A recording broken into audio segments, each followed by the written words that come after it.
ಶಾರದಾ ಶಾರದಾಂ ಭೋಜವದನಾ ವದನಾಂಬುಜೇ ಸರ್ವದಾ ಸರ್ವದಾಸ್ಮಾಕಂ ಸನ್ನಿಧಿಂ ಸನ್ನಿಧಿಂ ಕ್ರಿಯಾತ್. ಸಮಸ್ತ ವೀಕ್ಷಕರಿಗೂ ಆಗಸ್ಟ್ ತಿಂಗಳ ಧನಸ್ಸು ರಾಶಿಯ ಮಾಸ ಭವಿಷ್ಯದ ಕಾರ್ಯಕ್ರಮಕ್ಕೆ ಸುಸ್ವಾಗತ. ನಾವು ಮೊದಲಿಗೆ ಈ ಮಾಸದಲ್ಲಿ ನಡೆಯುವಂತಹ ಗ್ರಹಗಳ ಬದಲಾವಣೆಗಳ ಬಗ್ಗೆ ತಿಳಿದುಕೊಳ್ಳೋಣ. ಈ ತಿಂಗಳ 16ನೇ ತಾರೀಕಿನಂದು ರವಿಗ್ರಹ, 30ನೇ ತಾರೀಕಿನಂದು ಬುಧ ಗ್ರಹ ಸಿಂಹ ರಾಶಿಗೆ ಪ್ರವೇಶವನ್ನು ಮಾಡ್ತಾ ಇರುವಂಥದ್ದು, 20ನೇ ತಾರೀಕಿನಂದು ಶುಕ್ರ ಗ್ರಹ ಕಟಕ ರಾಶಿಗೆ ಪ್ರವೇಶವನ್ನು ಮಾಡ್ತಾ ಇರುವಂಥದ್ದು. ಇದಿಷ್ಟು ಕೂಡ ಈ ಮಾಸದಲ್ಲಿ ನಡೆಯುವಂತಹ ಪ್ರಮುಖವಾದ ಗ್ರಹಗಳ ಬದಲಾವಣೆ. ಈಗ ನಾವು ಇದನ್ನೆಲ್ಲ ಆಧರಿಸಿ ಈ ತಿಂಗಳಲ್ಲಿ, ಆಗಸ್ಟ್ ತಿಂಗಳಲ್ಲಿ ಧನಸ್ಸು ರಾಶಿಯವರಿಗೆ ಯಾವ ರೀತಿಯಾದಂತಹ ಫಲ ಪ್ರಾಪ್ತಿಯಾಗಲಿದೆ ಅಂತ ಹೇಳಿ ಒಂದೊಂದಾಗಿ ನೋಡ್ತಾ ಹೋಗೋಣ. ಮೊದಲನೇದಾಗಿ ಕುಜಗ್ರಹ ಇದೆಯಲ್ಲ, ಅದು ನಿಮಗೆ ದಶಮ ಭಾವದಲ್ಲಿ ಸ್ಥಿತವಾಗಿರುವಂಥದ್ದು. ಹಾಗಾಗಿ ಉದ್ಯೋಗಕ್ಕೆ ಸಂಬಂಧಪಟ್ಟಿರುವಂತಹ ವಿಚಾರದಲ್ಲಿ ಈ ಮಾಸ ಅತ್ಯಂತ ಉತ್ತಮವಾಗಿದೆ. ದಶಮ ಭಾವ ಅಂದರೆ ಏನು ಹೇಳಿ? ದೇವಾಲಯ, ನಗರಸಭಾ, ಮಾರ್ಗಾಲಯ, ದಾಸ, ಸರ್ವಕರ್ಮಾಣಿ ಇತ್ಯಾದಿಯಾಗಿ ಹೇಳಿರುವಂಥದ್ದು. ಅಂದರೆ ಉದ್ಯೋಗಕ್ಕೆ ಸಂಬಂಧಪಟ್ಟಿರುವಂತಹ ಸ್ಥಾನ. ಅಲ್ಲಿ ಕುಜಗ್ರಹದ ಸ್ಥಿತಿ ಇರೋದ್ರಿಂದಾಗಿ ಉದ್ಯೋಗದ ವಿಚಾರದಲ್ಲಿ ನಿಮಗೆ ಅತ್ಯಂತವಾಗಿ ಅಭಿವೃದ್ಧಿ ಎನ್ನುವಂಥದ್ದು ಉಂಟಾಗುತ್ತೆ. ಅದರಲ್ಲೂ ಕೂಡ ಆರಕ್ಷಕ ವೃತ್ತಿ ಅಂದರೆ ಪೊಲೀಸ್ ಕೆಲಸವನ್ನು ಮಾಡ್ತಾ ಇರುವಂತಹ ವ್ಯಕ್ತಿಗಳಿಗೆ, ಸೈನಿಕರಿಗೆ, ಅಡುಗೆ ಕೆಲಸವನ್ನು ಮಾಡ್ತಾ ಇರುವಂತಹ ವ್ಯಕ್ತಿಗಳಿಗೆ, ಕರೆಂಟಿಗೆ ಸಂಬಂಧಪಟ್ಟಿರುವಂತಹ ಕೆಲಸವನ್ನು ಮಾಡ್ತಾ ಇರುವಂತಹ ವ್ಯಕ್ತಿಗಳಿಗೆ, ಮತ್ತೆ ವೆಲ್ಡಿಂಗು ಈ ರೀತಿಯಾದಂತಹ ಕೆಲಸಗಳನ್ನು ಮಾಡ್ತಾ ಇರುವಂತಹ ಎಲ್ಲ ವ್ಯಕ್ತಿಗಳಿಗೂ ಕೂಡ ಈ ಮಾಸದಲ್ಲಿ ಅತ್ಯಂತವಾಗಿ ಅಭಿವೃದ್ಧಿ ಅನ್ನುವಂಥದ್ದು ಉಂಟಾಗುತ್ತೆ. ಮುಖ್ಯವಾಗಿ ನಿಮಗೆ ಈ ಮಾಸದಲ್ಲಿ ವಿಶೇಷವಾಗಿ ಗೌರವ ಅಂತ ಹೇಳುವಂಥದ್ದು ಪ್ರಾಪ್ತಿಯಾಗುತ್ತೆ.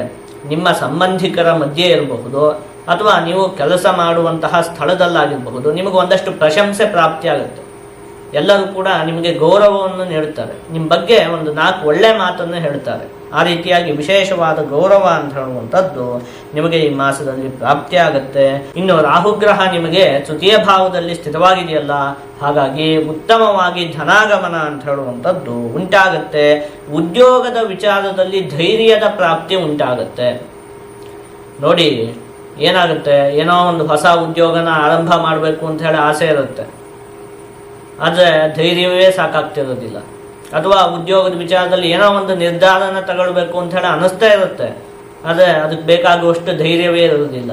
ಆ ರೀತಿ ಪರಿಸ್ಥಿತಿಗಳೆಲ್ಲ ಇದ್ದಂತಹ ಪಕ್ಷದಲ್ಲಿ ಅದೆಲ್ಲ ಬಗೆಹರಿಯುತ್ತೆ. ನೋಡಿ, ಉದ್ಯೋಗದ ವಿಚಾರದಲ್ಲಿ ಒಂದು ಧೈರ್ಯ ಅಂತ ಹೇಳುವಂಥದ್ದು ನಿಮಗೆ ಈ ಮಾಸದಲ್ಲಿ ಪ್ರಾಪ್ತಿಯಾಗುತ್ತೆ.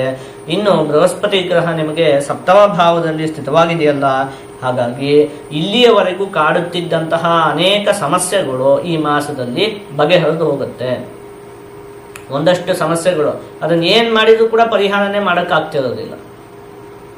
ಆ ರೀತಿ ಏನಾದರೂ ಒಂದಷ್ಟು ಸಮಸ್ಯೆಗಳು ಈ ಹಿಂದಿನಿಂದಲೂ ಕೂಡ ಕಾಡ್ತಾ ಇದ್ರೆ ಅದೆಲ್ಲ ಈ ಮಾಸದಲ್ಲಿ ಬಗೆಹರಿದು ಹೋಗುತ್ತೆ. ಆ ಎಲ್ಲ ಸಮಸ್ಯೆಗಳಿಗೂ ಕೂಡ ಪರಿಹಾರ ಅಂತ ಹೇಳುವಂಥದ್ದು ಪ್ರಾಪ್ತಿಯಾಗುತ್ತೆ. ಇನ್ನು ವಿದ್ಯಾರ್ಥಿಗಳಿಗೂ ಕೂಡ ಈ ಮಾಸ ಅತ್ಯಂತ ಉತ್ತಮವಾಗಿದೆ. ಬುಧ ಗ್ರಹ ನಿಮಗೆ ಅಷ್ಟಮ ಭಾವದಲ್ಲಿ ಸ್ಥಿತವಾಗಿರುವಂಥದ್ದು. ಆ ಸಂದರ್ಭದಲ್ಲಿ ದೇಹ ಸೌಖ್ಯಂ ಸುವಿದ್ಯಾಪ್ತಿಂ ಸತ್ಕರ್ಮ ಪರಿಶೀಲನಂ ಅಂತ ಹೇಳಿರುವಂಥದ್ದು. ಹೇಳಿದ್ನಲ್ಲ, ವಿದ್ಯಾರ್ಥಿಗಳಿಗಂತೂ ಅತ್ಯಂತ ಉತ್ತಮವಾಗಿದೆ.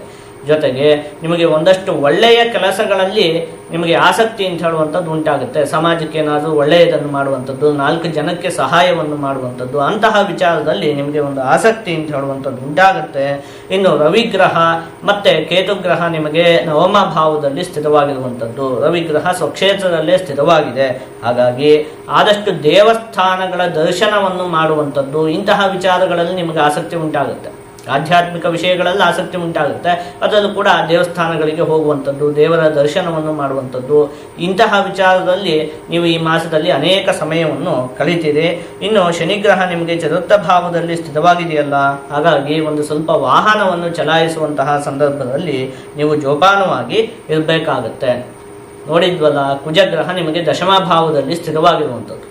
ಆ ಸಂದರ್ಭದಲ್ಲಿ ಕುಲೇತಸ್ಯ ಕಿಂ ಮಂಗಲಂ ಮಂಗಲೋನೋ ಜನೈರ್ಭೂಯತೆ ಮಧ್ಯಭಾವೇ ಯಧಿ ಸ್ಯಾತ್ ಸ್ವತಃ ಸಿದ್ಧ ಏವಾವತಂಸೀಯತೆ ಸೋ ವರಾಕೋಪಿ ಕಂಠೀರವ ಕಿಂದ್ವಿತೀಯ ಅಂತ ಹೇಳಿರುವಂಥದ್ದು. ಹಾಗಾಗಿ ಮನೆಯಲ್ಲಿ ಒಂದಷ್ಟು ಮಂಗಳ ಕಾರ್ಯಗಳೆಲ್ಲ ನಡೆಯುವುದಕ್ಕೆ ಅವಕಾಶ ಅಂತ ಹೇಳುವಂಥದ್ದಿದೆ. ಒಂದನೇದು. ಎರಡನೇದು, ಈ ಹಿಂದೆ ಯೋಚನೆ ಮಾಡಿದಂತೆ ನಿಮಗೆ ಒಂದಷ್ಟು ಪ್ರಸಿದ್ಧಿ ಅಂತ ಹೇಳುವಂಥದ್ದು ಪ್ರಾಪ್ತಿ ಆಗುತ್ತೆ. ಎಲ್ಲ ಕಡೆನೂ ಕೂಡ ನಿಮಗೆ ಒಂದು ಗೌರವ ಅಂತ ಹೇಳುವಂಥದ್ದು ಈ ಮಾಸದಲ್ಲಿ ಪ್ರಾಪ್ತಿಯಾಗುತ್ತೆ. ಆದಷ್ಟು ನೀವು ಈ ಮಾಸದಲ್ಲಿ ಈಶ್ವರ ದೇವರ ಆರಾಧನೆಯನ್ನು ಮಾಡಬೇಕು. ಹೀಗೆ ಮಾಡುವುದರಿಂದ ನಿಮಗೆ ಇನ್ನೂ ಕೂಡ ಉತ್ತಮವಾದ ಫಲ ಅಂತ ಹೇಳುವಂಥದ್ದು ಪ್ರಾಪ್ತಿಯಾಗುತ್ತೆ.